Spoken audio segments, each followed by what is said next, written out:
you thought about the first couple seconds of the episode where Abby is like having a dream and talking to herself, and current Abby, contemporary Abby, is like, no, don't go in there. Your dad's brains are like on the ground. And she's like, no, it's fine. I thought that was kind of cheesy. That kind of took me out of it a little bit, but I wanted to know what you thought.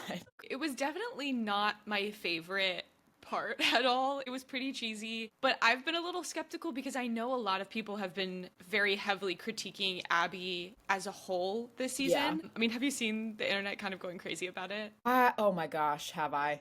We've talked about this multiple times. The internet loves to go crazy about a woman in a negative way. So, yes, I have been locked in because she's like Caitlin Deaver is not necessarily as muscular as the video game Abby. And so there's a lot of commentary around Abby in the game working out is like a coping mechanism, I think, and like a hyperfixation of like, if I do this, I will enact justice. And so there's a little bit of that missing, but I have followed Caitlin Deaver since we were both in middle school. Like I have been following her career for so many years and I really love her. So I was excited when she got cast.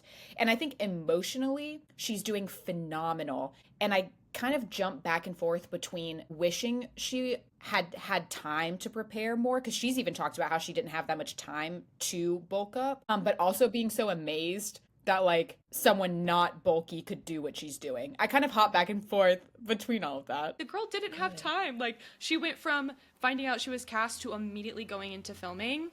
And if she had been given the time, I think she would have like bulked up for the role. Absolutely. And there are two things I want to say because even so Neil Druckmann and Craig Mason are co-creators for the show and they have talked about how when you play the game in the, in the game Joel dies, and then they make you play as Abby for like 6 hours or something like that. So there's a natural, like, psychological empathy you feel when you're playing Abby in her shoes. And because that is removed from television and you're completely third person, they wanted to provide us with that intro scene of them at the graves to serve the same purpose of like needing some kind of empathy for her Yeah. and for the rest of the group.